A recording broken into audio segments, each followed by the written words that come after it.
And welcome back to the Discover Virginia Beach podcast, where we set out to discover, define, and do exactly what it is you're looking for in your next trip or just things you're looking to do here in the Virginia Beach area. Today, I am joined by none other than Joshua.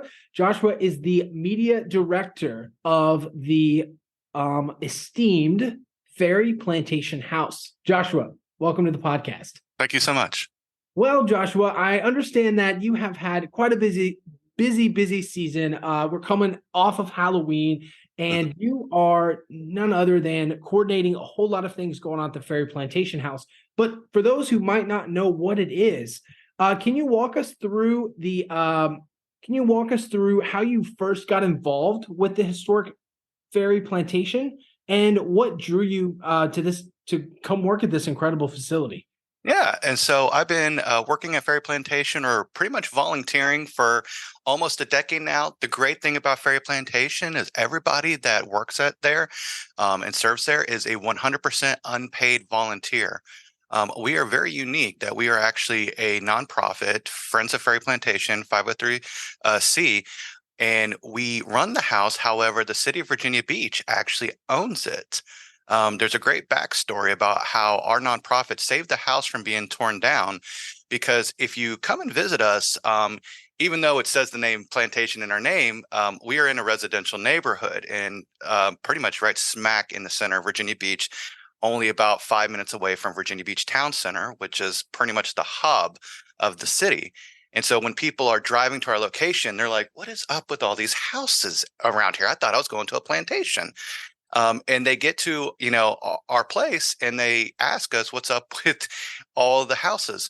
Well, the house was actually given to the city of Virginia Beach by the last owner in 1980, around 1986. And the city of Virginia Beach didn't have the facilities or, funds to really do anything with it. So it sat abandoned for close to 10 years. Um, but the last owner gave it to the city with the stipulation that it could not be torn down and that, 40 acres had to actually be left for the plantation. And you see all the houses around there like, okay, well, obviously we don't have 40 acres anymore. So what happened? Right. The developers came in and there was really nobody to kind of dig into the agreement to see what the stipulation was. And the house was going to be torn down so that the community center could be built on its location. Um, our founder of our nonprofit, Belinda Nash, basically went to the city and said, "Hey, found the original deed of the house given to the city of Virginia. You're actually not allowed to tear this down." And then behind closed doors, it was a little bit like, "Okay, oops, but what do we do with it? This house is a mess. There's actually dead animals in there. There's windows that have been busted out, a whole bunch of trash. Like we don't really have the funds or anything set up to run this place." So Belinda Nash said, "Okay, well, let me start a nonprofit foundation with, my friends and family. We will renovate the entire house 100% off donations and we will run it as a museum and pretty much we will just lease it from you." And the city of Virginia Beach said, "Okay, that sounds like a fair deal." And we have been a nonprofit, 100% volunteer-led organization since 1996. And we lease the house from Virginia Beach every single year. So the great thing when you come to Ferry Plantation is anybody that's giving you a tour, they're not there to make a paycheck. I've never been paid a single dime for hosting any special event or giving any tour there. And so that's what makes to me so much fun is the people that are there want to be because they love the house, they love the history of Ferry Plantation and everything else. My involvement happened, and we can dive more into it later on, was they were holding a special event. One of my best friends actually is the vice president of Ferry Plantation, Cody Green. He was running a special event there and he asked me to come and help out. And I was like, yeah, sure. I got no problem. I got, Saturday night free. And Ferry Plantation had happened to get into an article in the Virginia Pilot. We had close to 600 to 700 people out there that night. We were lining cars all the way through the neighborhoods, all the way back to Independence Boulevard in Virginia Beach. And I was like, oh, wow, this is intense. And because of what I do for a living, I also run, high level, meetings and things like that. So I said, hey, let me take over as your media director. We'll sell all our tickets online pre in advance. We'll be able to block tour times. And so I kind of came on board as a little bit of a planner and coordinator, and I got involved in that. The other thing is I'm a huge history nerd. I've loved history my entire life, never made less than an A in history class. So there was that, but I'm also a Virginia Beach native. I was born in Virginia Beach. So I did move away in my childhood and moved back after college, but I love being from Virginia Beach and telling the history of it. My joke is that even though Jamestown, Virginia, was the first permanent English settlement in North America Right. in 1607, they landed in Virginia Beach first. That's why we have First Landing National Park. So I joke that, hey, Jamestown might be the first, but we were first. They were here first. And so Yeah, that has kind of absolutely. been my joke. I love that claim to fame, and what a roller coaster of events. So 1996, I mean, basically the house is in shambles. Just to recap here, they were going to tear it down, and Belinda, you said correct? She Correct. came in, and what do you think was going through her mind when she saw this? I mean, most of the people in my real estate sector, if you see a house that's crumbling down, you stay away from it, right? But Hmm. she actually ran towards it. So can you tell us a little bit more? And I know Linda's not here to share this, but it seems like you work closely enough with her to kind of reimagine that story for us. Can you walk through that process of what it took for her to get in front of the city to help save the property? Yeah, absolutely. And unfortunately, I never had the chance to meet Belinda. She passed away, unfortunately, in 2016, and I came on to Ferry Plantation around 2018.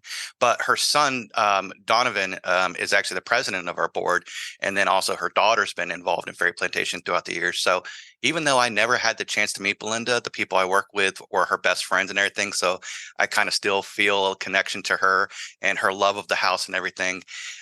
So she actually lived in the neighborhood and found out about the house and kind of did some research on it and found just all this unique history of the house. For one thing, it had been lived on since the mid 1600s by the Walk family, and that's Walke. And they were kind of like the founding families, one of the founding families of Virginia Beach, kind of pretty much the early Rockefellers. They were involved in, several industries. They were importers by way of Barbados, originally Scottish immigrants.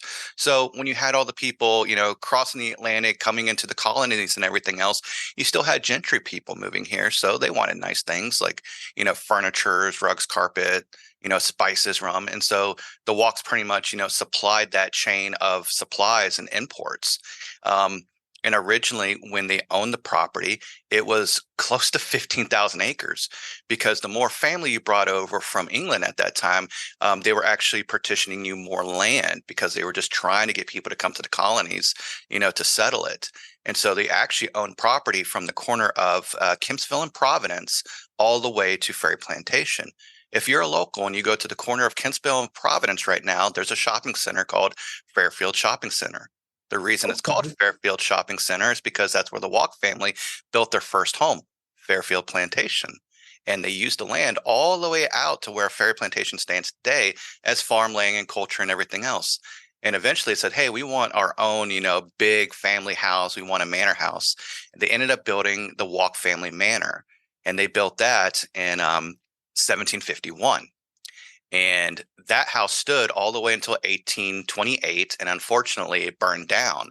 The bricks that they could salvage from the house were used to build the center section of Ferry Plantation, which is, my background right now. So it's just the center section right here, Okay. because this section right here, the East Wing, already existed. What people don't know about that section right there, that is the third Princess Anne County Courthouse. That is the first brick courthouse in all of Princess Anne County. And anybody listening might go, Princess Anne County, hold on, I thought we were in Virginia Beach. You're in both. Princess Anne County existed all the way until 1963, and then it merged with the resort area of Virginia Beach, and it became the independent city of Virginia Beach. Pretty much they decided to leave Princess Anne County, the name behind, and and go with Virginia Beach because of the increase in tourism. And you have the word beach in your city name, you're going to attract a lot more tourists. But for a lot of the locals and people who have been there a long time, they still refer to it as Princess Anne County. I love that you touch on that, Joshua. And for our listeners who are maybe not familiar with the Virginia Beach area, we were basically two different cities. The oceanfront resort being its own entity, kind of a place for people to hang out and vacation, and then Virginia Beach being where the farmers worked, where the importers worked, and like you mentioned, Joshua, where just the normal town folk kind of resided. Joshua, I really appreciate you sharing that. And so, as the history has kind of evolved throughout the years, I understand more people have come on to volunteer, and you got regular times for people to go and visit this house. Would you mind walking us through maybe some of the attractions that people can expect to see or be a part of when they come to take a tour? Yeah, absolutely. So the one thing that we love about Ferry Plantation is the fact that we have it almost set up in different, time periods. And so when you go into different areas of the house, you're kind of jumping from time period to time period. So when you come in, we actually start you in the courthouse. This section right here, the courthouse, was built in 1735. Again, the original brick courthouse of the third courthouse of Princess Anne County, the first one made of brick. And so Say we that start. fast. Say that 5 times fast, right? Yeah. And so we start you off in 1735, and we give you the history of the Walk family coming into Virginia Beach, founding, having their original home that burned down, and everything else. And then all the other families that move in, and give you a history of Virginia Beach.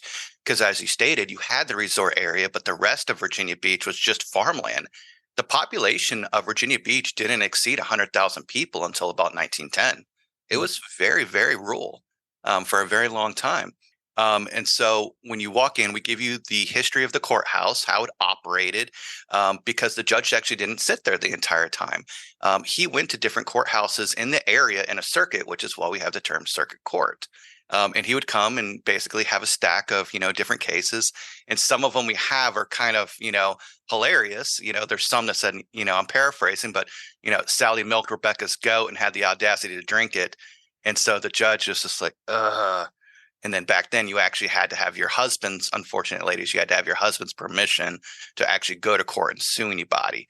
And if the judge found your case fruitless, he would actually whip your husband for letting you bring the court case in front of him, which didn't happen very often. That was, rare, but still. The other thing that is still unique to our property is you need three things to have an active courthouse. You need to be able to house your inmates, which we actually did have a jail cell below the courthouse.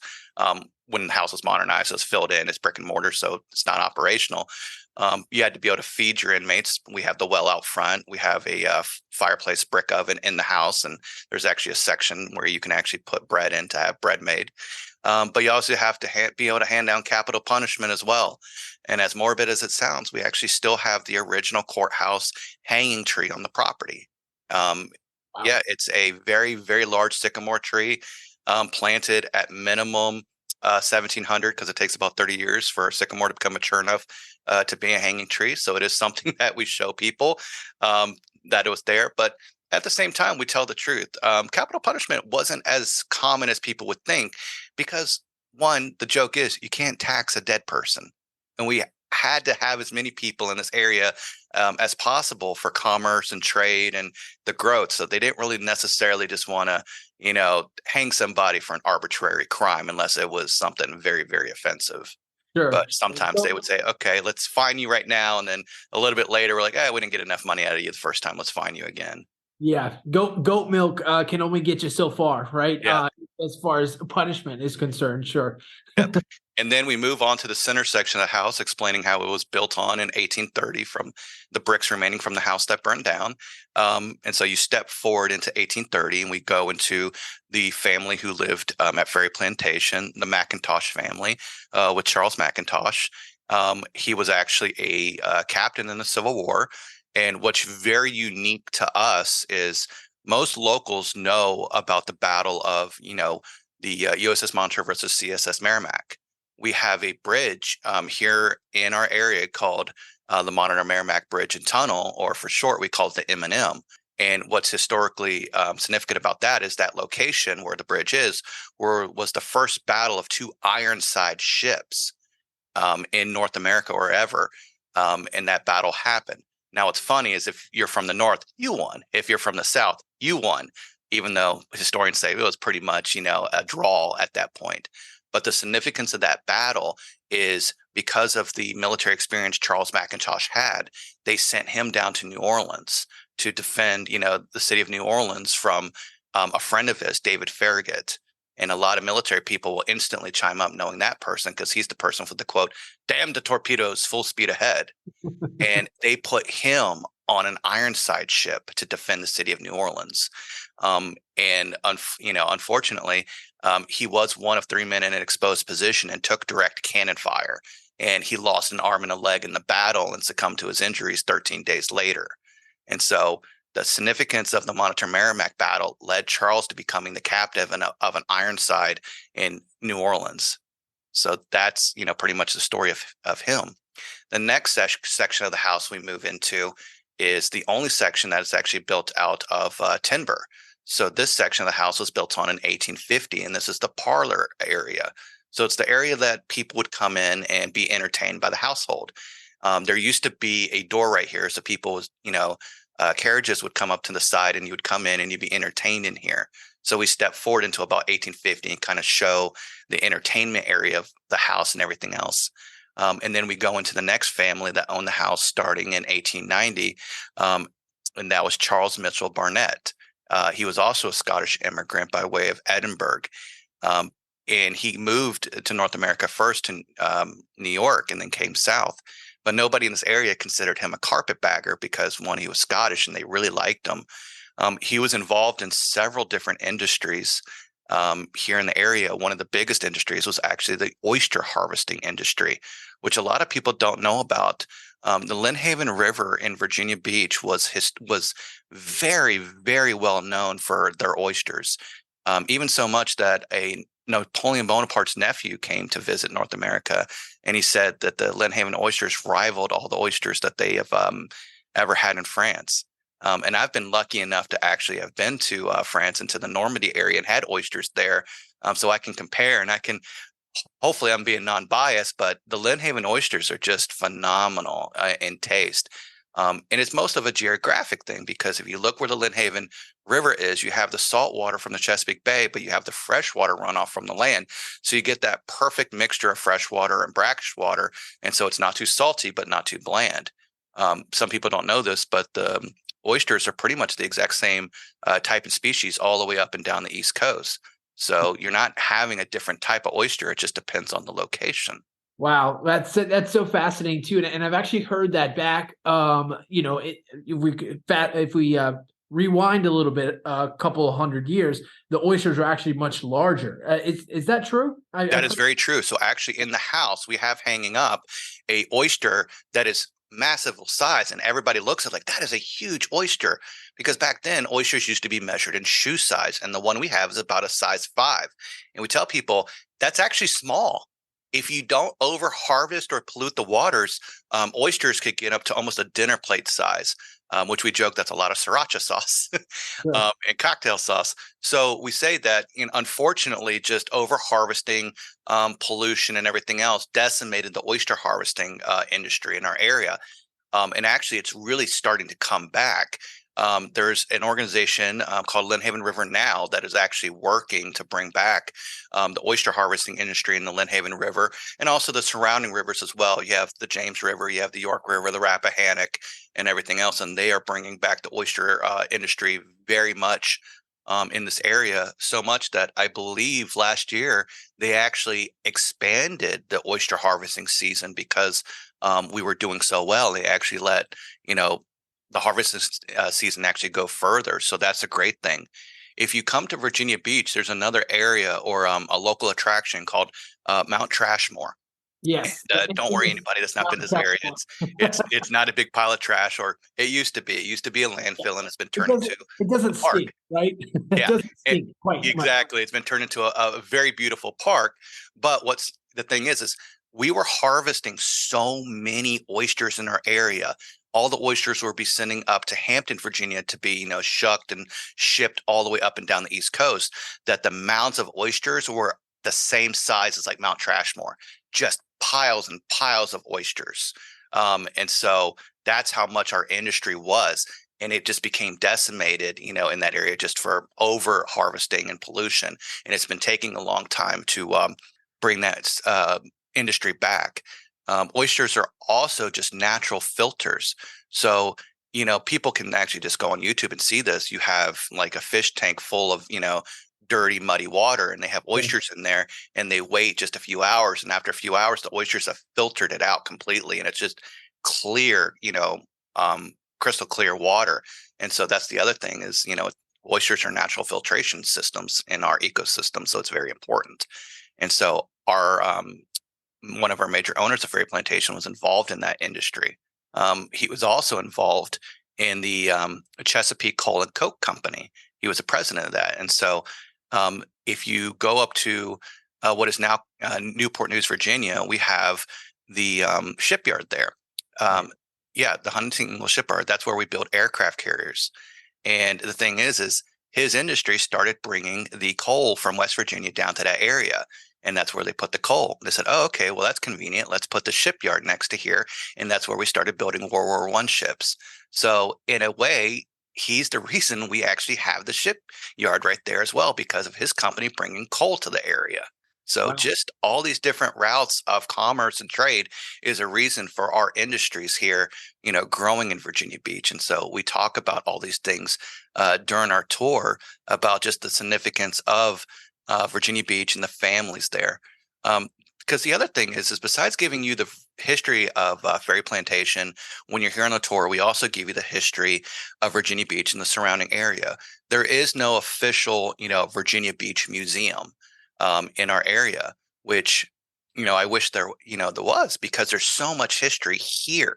A lot of people that come to our area, they'll go up to, Jamestown, or they'll go to, Colonial Williamsburg or Yorktown, but Virginia Beach has a massive section of history that a lot of people don't know about. And so when you come for a tour of Ferry Plantation, we give you both. We give you the history of Ferry Plantation and the families, but also the history of the surrounding area and how important Virginia Beach was to, the colonies, growth and industries in our area. Yeah, that's incredible, and important to point out as well when you are looking for historical things to do in the area. I know you'd mentioned Hampton and the shipyard. Just seeing how much history is wrapped up in this one property, I definitely think that's worth petitioning to the city. Go ahead and just making this the official museum of Virginia Beach. I mean, I don't see any other contenders at this point.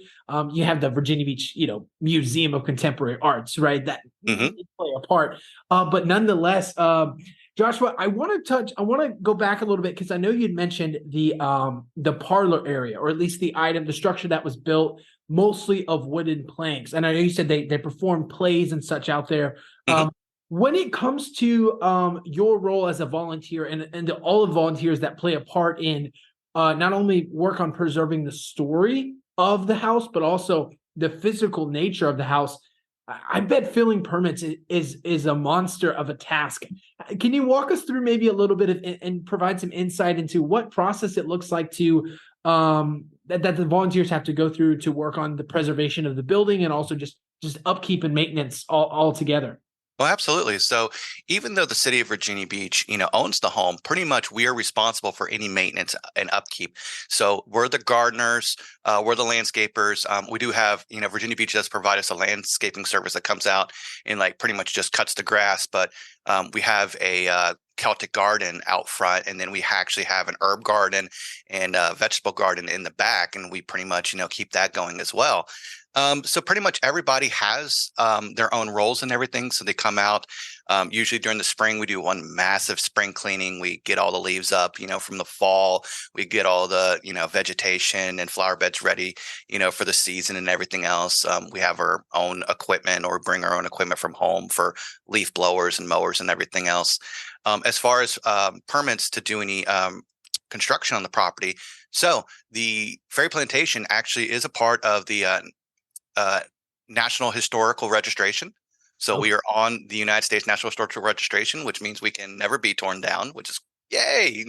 We can, we fought for that, and that I think we got on the list in 2005. So Right. we can only ever be a museum. So the house can never be torn down, which is great. But the complication with that means if you want to do any restoration or rework, it has to go through a massive approval process. And what some people might know is behind me, as you see Ferry Plantation, and it's red brick. this is not the original look of Ferry Plantation. Right. Originally, Ferry Plantation, the bricks were covered in white oyster stucco. If you come out, you can actually see the white oyster stucco still on our chimneys. However, a gentleman in the 1990s thought it'd be good to give, Ferry Plantation a good clean, and he took a pressure washer to the house. The white oyster stucco started to come off immediately, Right. and he just continued the process, thinking that we could add it back later, not realizing that white oyster stucco isn't something anybody really does anymore. So there's only a handful of companies that do that, and because of that, it means a lot of money has to go to it. So I bet. would we ever put the white oyster stucco back on? Maybe, maybe not. It's one of those we try to kind of divvy up what's important. When the house was actually turned into a museum, we actually did have a front patio and back patio, because what you might not actually understand is you're looking at the back side of the house. So this Sure. is where you walk to when you come to Ferry Plantation. This is the section that faces the Lynn Haven River. So the back of the house faces the river. The front of the house faces the land. But the front of the house faces out into pretty much the residential area. So we pretty much use the back of the house for people coming in and getting into the house, and also for, great looking photos like this one. And so when we're doing any restoration, everything else, money is definitely sometimes a thing. So that's why any donations go straight into the house. Some of the volunteers are just great. I, will just bring my own equipment and do it myself. We have let's see if I can kind of move out of the way to show it. We have a brick walkway going all the way up to the house. Okay. And I pressure washed that. It took me about 4 weeks to pressure wash that entire brick path going Oh, all the wow. way forward.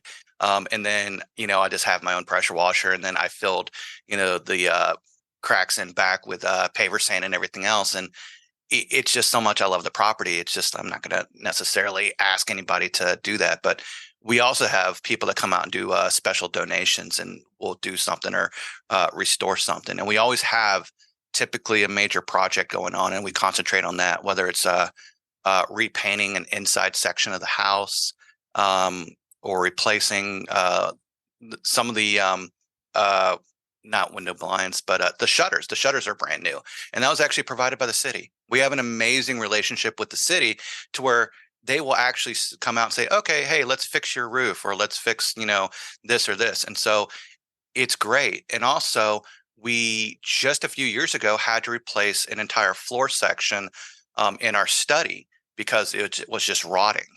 And so the contractors came in and they looked at the floor, says, "Okay, we have to replace it." And they said, "Well, it's going to be really weird, because we're going to be replacing it right next to the original section of the floor." And the wood that was used was called, I believe it's called Heart of Pine. And you can't get that anymore. Sure. It's available. And so the contractor said, "Oh, but we can get something close. Oh, what we can do is we can actually weather warp the wood for you to make it look older than it is instead of brand new. Oh, we'll also, take a torch to the nails and make it look like the nails were chemically burned in like the originals were.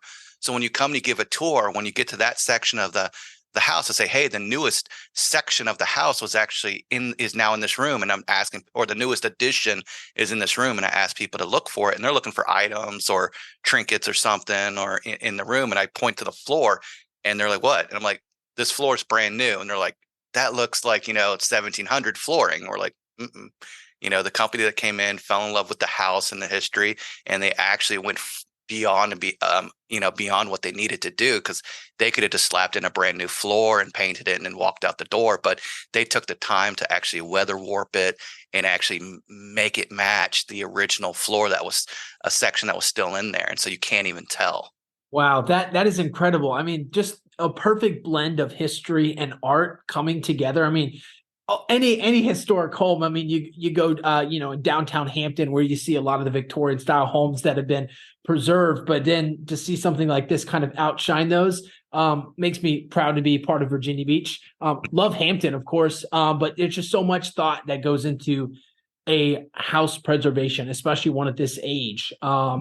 Joshua, this has been a great conversation. I know you got to get back to work soon. I have a couple more questions for you, if that's all right. No, go ahead. Yeah. So when it comes to the overall experience that guests should expect when they come, partnering with volunteers? What type of experience should someone expect? And would you mind sharing with us maybe, and I know you've gone into great detail like you do with the tours, but maybe just kind of a snapshot of, at the physical address of the location where people can go, the basic, or estimated age range that would probably be more suited for an attraction like this, and then of course what type of experience the guests and visitors should expect. Yeah, absolutely. So, our location is 4136 Chadwick Lane, Virginia Beach, Virginia. We were literally only about 5 minutes from, Virginia Beach Town Center, which is a big, industry hub and restaurants and everything else. So, you can come and tour Ferry Plantation and go have an awesome lunch or dinner, right down the road. So that's great. And so, as far as age range, the one thing that I love is I we love kids coming because we can also show we have several toys in the house of what kids, back in the 1700s used to play with, and we'll show them that. And we have several artifacts. The one thing I love about working at Ferry Plantation is we are what we call a hands-on museum. Unless there's a tag or sticker on it that says don't touch, we actually love people grabbing our artifacts because we believe that you should be able to put your hands on history. And so we love interacting with, kids to come out. I have a 2-year-old boy of my own. I actually have another one on the way in December, and I'm excited about that. But I want my boys to be able to love and understand history and not find it boring.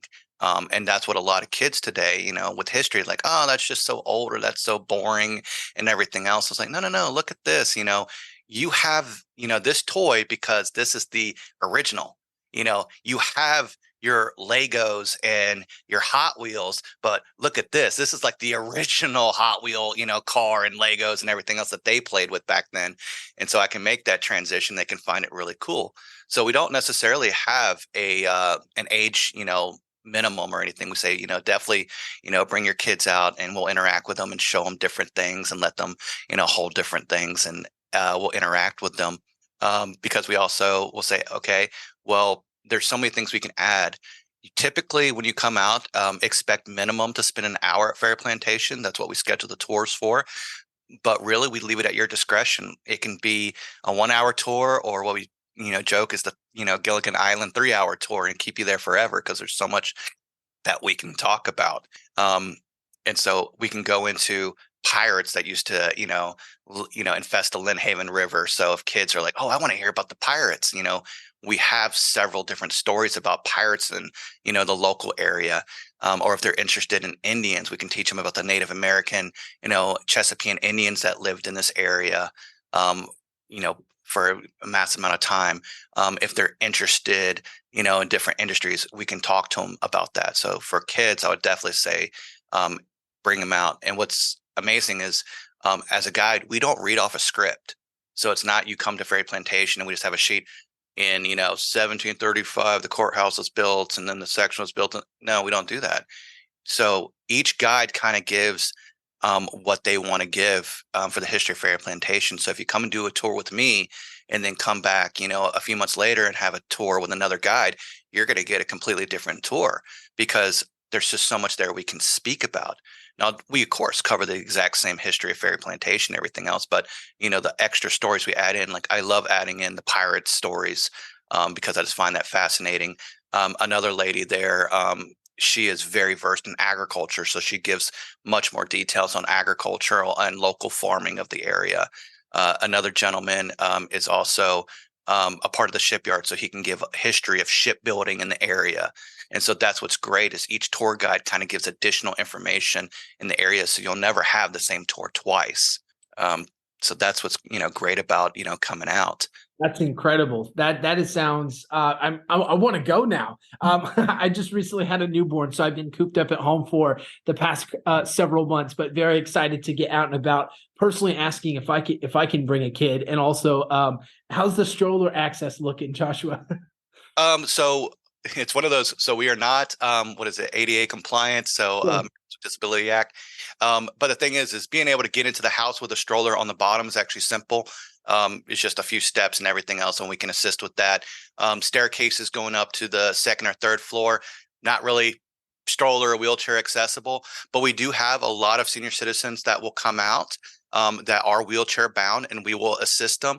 I've given a tour just being outside, just right there out front, and I just point to the different sections and say, hey, this is what this area is, and I'll go inside and bring out an artifact to show them, or pictures or something, because they're not mobile, able to get through the house, or we'll somehow find a way to assist. So I will find a way to go above and beyond to make sure that you can still enjoy the house however you come out.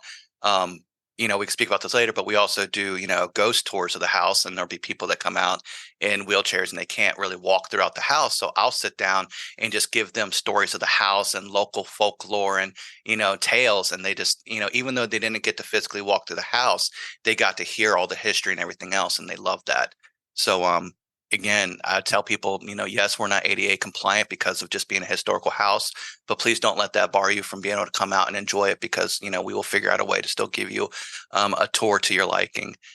Currently, right now, we ask you to book your tours online, because of all of us being volunteers, unpaid. All of us have normal jobs. I actually work for Norfolk Naval Shipyard. I'm a military contractor. Several of the ladies are retired. One lady is she was a Spanish teacher, and she just recently switched careers, and now she's still in the school system, but it's more, I believe, in the international, like, student exchange programs. Our another gentleman, he's my best friend. He works down at the ocean front with several businesses there. So really, being able to give tours is, with our own personal availability. As I stated earlier, I'm a brand new dad, so I got a 2-year-old running around. I'll get a newborn here, so sometimes it's hard for me to get back there to give tours, and so we're able to set our availability online. So when you go to book, that's when you can see when we're able to give tours. And then every now and then we actually do special events, and I can go into that in a minute if you want. Perfect. I love that. And Joshua, thank you for that explanation, and thank you for what you do. I mean, this is definitely something where, and I'm glad we were able to talk about this, because not many places offer this type of service and care that you all have. So I really appreciate you diving into that journey. Yeah, would you mind sharing with us a little bit more about the special events? And then, of course, for those of you listening, definitely once you get done finishing the episode, check out the show notes down below. We'll have links to everything Joshua and his wonderful band of volunteers have going on, as far as direct links to pay, and then, of course, the hours of availability. But yeah, Josh, let's hear about those special events. Yeah, absolutely. So the last special event we just actually pulled off, which was a ton of fun. It was the first time we've been able to do it since COVID.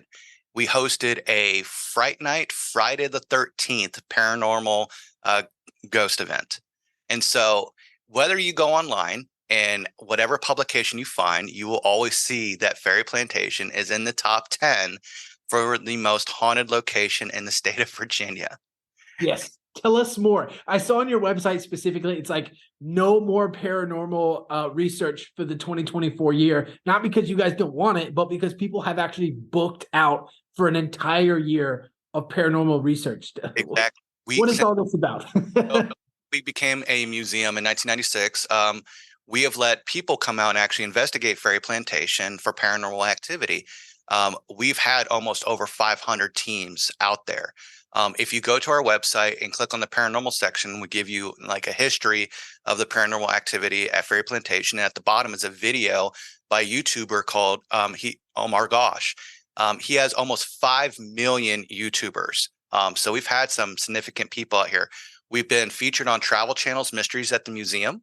We've been on the RIP Files, the Oddity Files, and several other, shows that are on TV. So I believe the Oddity Files, or it could be an RIP file. So to the teams, I apologize if I got which one wrong, but their show is actually on Amazon Prime, and one of them is in, I believe, the 3rd season.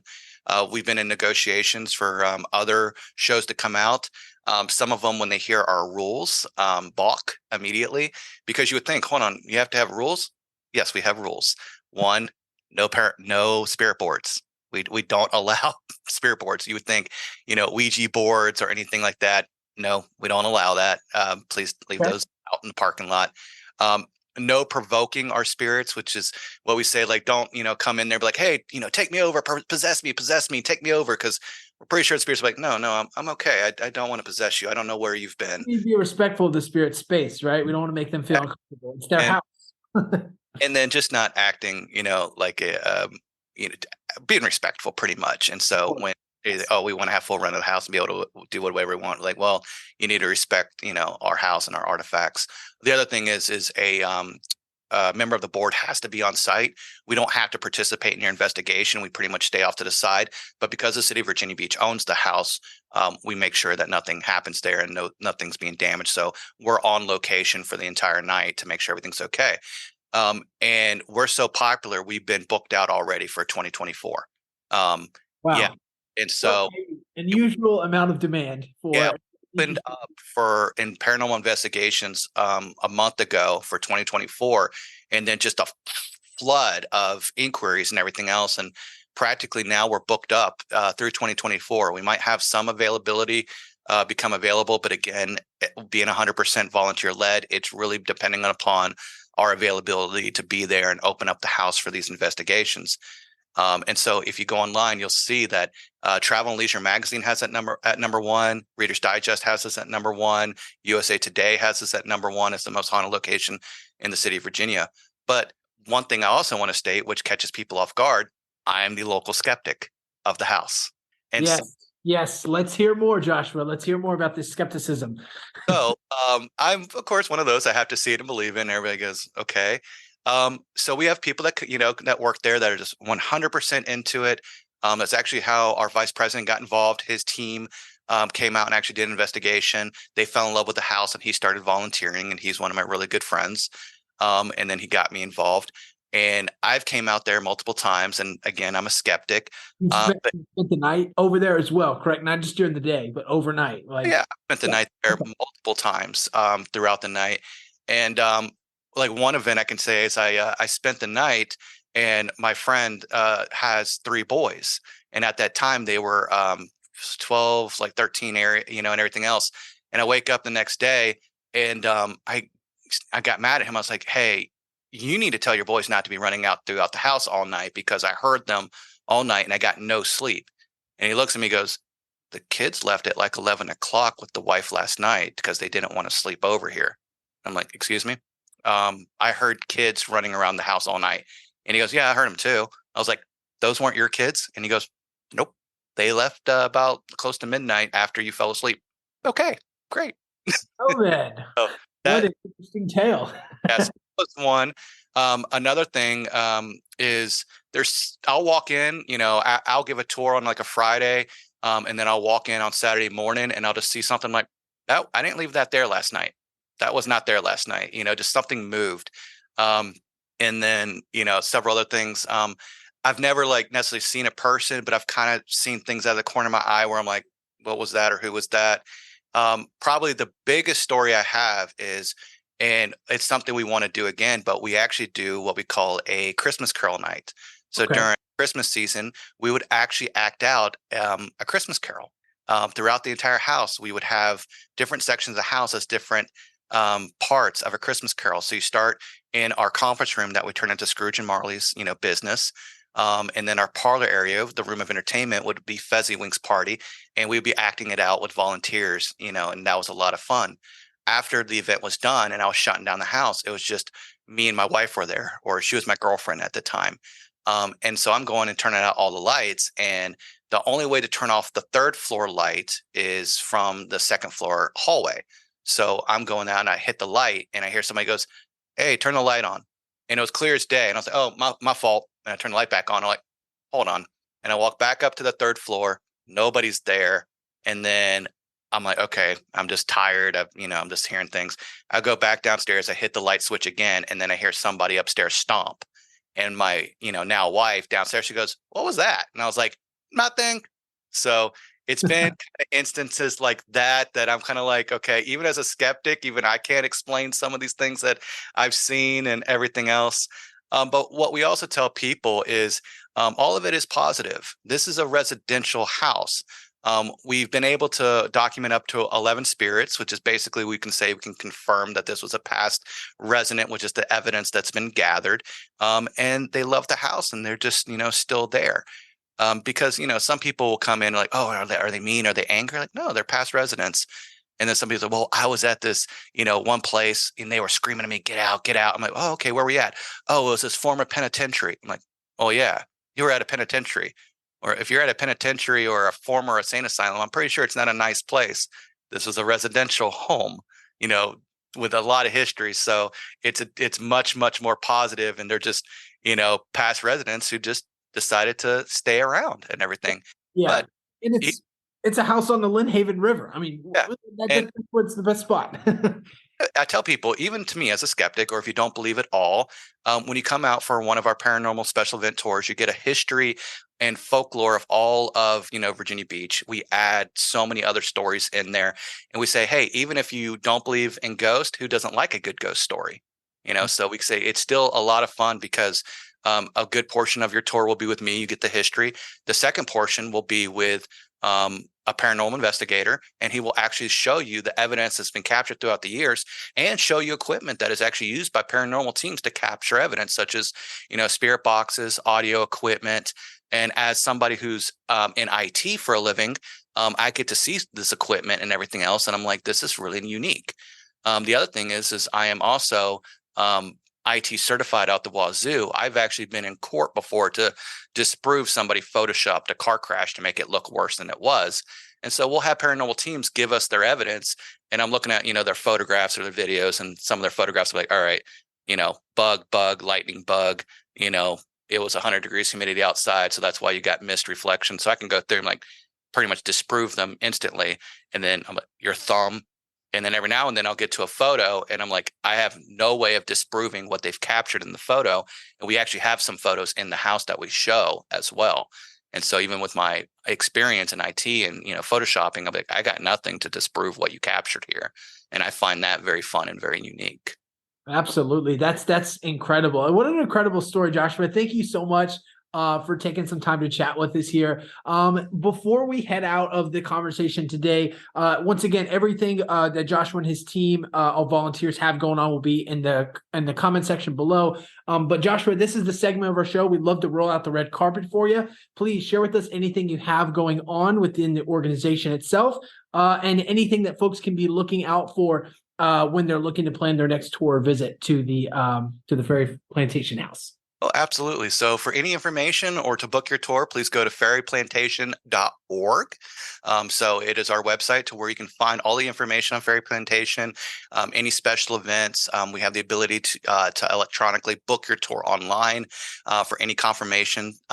We also do allow walk-ins on some days. So please follow us on Facebook and Instagram, because on certain days we just say, yeah, just show up, walk in, we'll put you on a tour and everything else.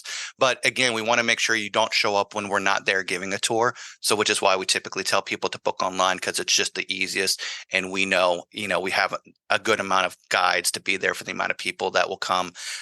We don't have any current special events being planned yet for the holiday season, just because I'm going to be spending time with my newborn when he's here in December.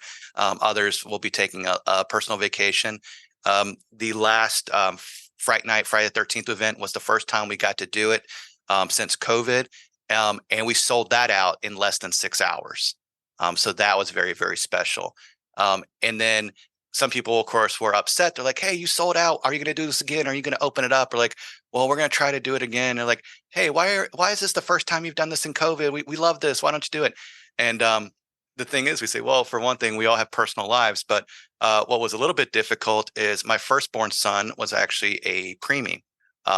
He was a micro preemie. He was born at 24 weeks, 1 pound, 10 ounces. I spent 150 days in the hospital with my wife and him, and he's doing fantastic. Like you would not even know now. But we tell people, hey, because of us being volunteers, we do have personal lives, and we're trying to balance that and everything else. And we do have several of the women are elderly, so it's hard for them to get around more than they used to, even though 2 of them that work there can run circles around me, even in their ages. I mean, their energy is insane. And the other thing I kind of wanted to talk to is one thing is Ferry Plantation is for everyone. over the last few years, and justifiably so in some cases, plantations have, been getting a very bad moniker, and the information. But the one thing I love about working at Ferry Plantation, and I wouldn't be there otherwise, is we don't hide from our history. Since we became a museum in 1996, we have not shied away from the fact that, yes, we are a plantation and there were slaves that worked on the plantation. We actually have some artifacts that pertain to it. We do have slave tags. We show those and what the meaning behind those were. We actually talk about some of the slaves that we know that worked on the property, one of them being Henry. And anytime we've actually ever been able to discover who they are and their name, we have a memorial brick garden in the back. We actually add their name to one of the memorial bricks. And if we have any significant information, we add their information into the tour. And all of our documentation that we ever discover is 100% open to the public.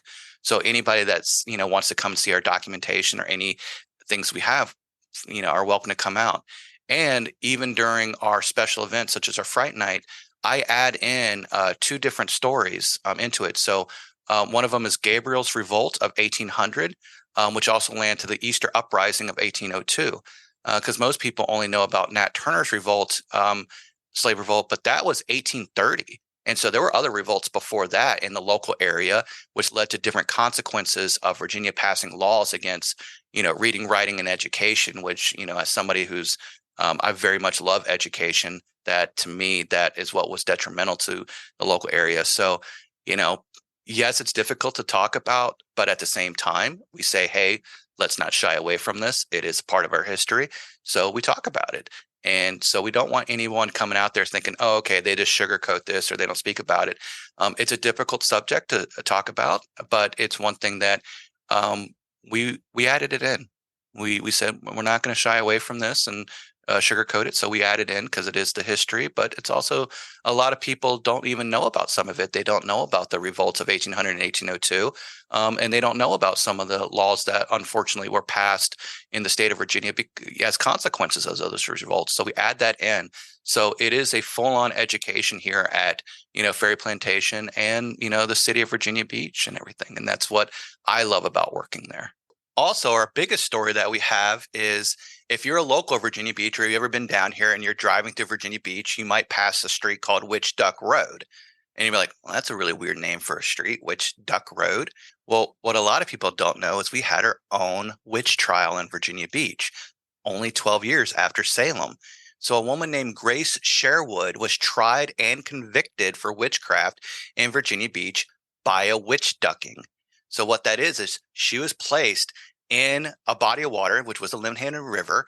And if she floated, it was pretty much like a second baptism. If you floated, then the water of Christ expelled you and you're demonic. And so you had to be, judged accordingly. If you sank, well, the water of Christ accepted you. You drowned, possibly, but you can be buried on church property. So Grace Sherwood was, given this trial, and she actually floated. But the thing is she was a farm girl. She untied herself and swam around the boat, laughing at them. And there's a lot more that goes into the story than this that's been passed down through the years. Our organization is actually the one that fought and got her exonerated 300 years to the day of her conviction by, at the time, Governor Tim Kaine. That was something Belinda Nash fought for. And so we had her fully exonerated. And we tell her story in there. We tell the history of the trial and area because she was wrongly persecuted and convicted. She was a widowed woman at the time. And a lot of things just kind of went into her trial that are like, wow, you were really going after this woman, to really get her. And so we have our own witch trial in Virginia Beach with a lot of history of it. And we feel like it's our story to tell because we're the ones that got her exonerated. And we're the ones that have been able to kind of find a lot of the things and evidence and documentation of her trial. And so parts of it we give, hey, this is what really happened. And then other parts are like, hey, here's our personal opinion because we don't have anything to back this up. But if you look at the time period and what was going on, we feel like, this is what happened. So one of the things that never happened in North America, anybody listening, is nobody was ever burned at the stake for witchcraft in North America. That was a European thing. So a lot of people don't know that.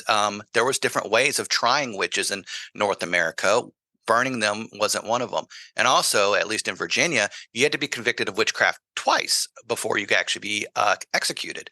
And so when Grace was found guilty the first time, they had to have a second trial. Now, historians will say, oh, those trial documents were lost when Richmond burned during the Civil War. However, personally, we believe that second trial never happened because this would have been around, 1708. And it's like nobody was really being tried for witchcraft in North America anymore. And they pretty much had stopped it almost at that point in Europe. And so she was kind of just kept in jail for several years. And then we have documentation that after 7 years of her first conviction, she got her property back and she fought to get her land and property back. So we have a personal opinion that she was kept in jail and then just finally let out because, all right, just leave us alone, go back. And she fought to get her property back, and she did. And she lived until the age of 80. But there's a lot of other historical context that go into it. So when you do come out for a tour of Ferry Plantation, that story is added in to our tour. And it's like our final, story that we tell you and everything else. And it's just a great addition, to the local tales and folklore of Virginia Beach. I love it. And that definitely, I think, highlights your passion and enthusiasm for history, because you want to be able to not only tell all the parts of history, but you also want to be able to provide the evidence to help support or deny a decision, right? And give people that opportunity, which is really an incredible story to end with. Thank you so much again, Joshua, for all your time. If you'd like to learn more about Joshua and what he's got going on, check the link in the description below. Joshua, I got to let you get back to work, man. I know you got to do tours. I really appreciate this personalized tour. And also that last bit at the end, just fantastic. We appreciate your transparency. Go see Joshua at the Ferry Plantation House, and definitely, stick around with us. We'll have another guest coming up very soon. Until then, go out, discover Virginia Beach, and we will see you all in the next episode. Talk to you then.